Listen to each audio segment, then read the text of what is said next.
अब छोड़ दे करेले रंगदारी रे की हो पैदा करने मगमारी रे इस काम तोर कबले चलते रहता जैसे जैसे उम्र हमर बढ़ते रहता मर्डर करते रहबो डायरी भरते रहता जैसे जैसे उम्र हमर बढ़ते रहता मर्डर करते रहबो डायरी भरते रहता ये सब ठीक नहीं है।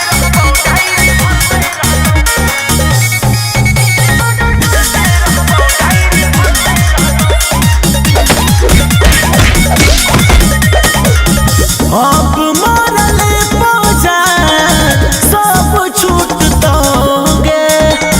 जब ले हम जियबो हाथी यारे उठतोगे अब मान ले जाना हमर तू आदेश रे बदल ले अब अपन ही भेष रे बच्चा होखे नहीं हाथ कोई धरते रहता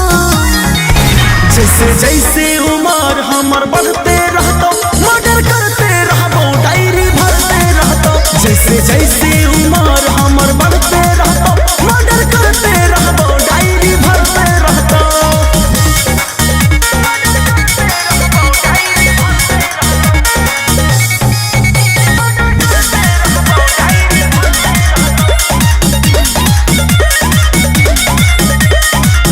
मर्डर करे में हमारा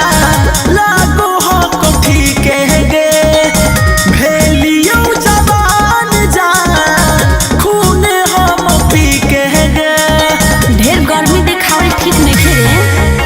समाज से ज्ञान जान ले कुछ सीख रे ना तो पछताई भी राजू आशीष रे